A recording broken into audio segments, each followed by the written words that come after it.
Part of being a helicopter pilot in Papua New Guinea involves doing medevac flights for people in the bush who need medical attention from a doctor. These medical evacuations can be for translators, missionaries from other missions, Papua New Guineans who are in their village, or as in this case, the wife of a Papua New Guinean translator who works with an SNL team. Birth complications make up about 75% of the medevac flights that the helicopter completes.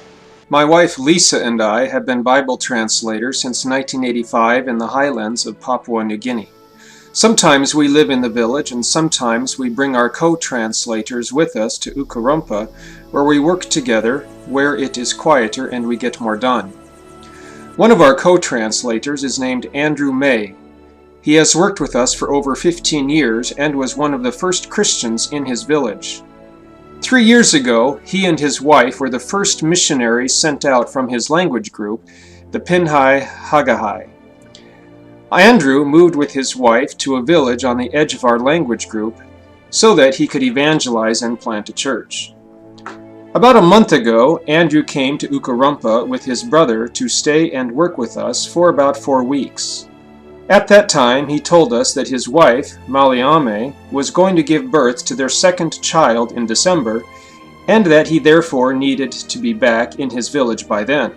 On the 16th of November, a Saturday morning, Andrew got a call on his cell phone from the village with news that his wife had given birth 2 days before to a healthy baby. The placenta, however, was still attached. Over 48 hours had passed since the birth, and the condition of his wife was getting critical and life-threatening. At that moment, it was clear that we needed to do something immediately. Either we go pick her up on the same day, or we risk that she, and most likely the baby, also would die.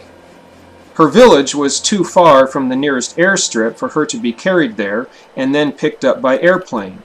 That is why the helicopter was our only option. I called Johannes. Thankfully, even though it was a Saturday, he was at home and prepared to do the medevac. Andrew flew with him so that he could show him the way and so that he could be with his wife.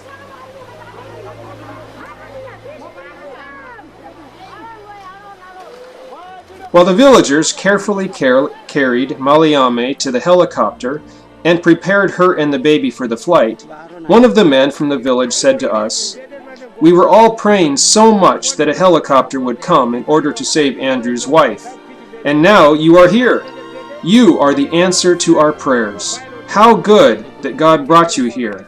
We thank God for you."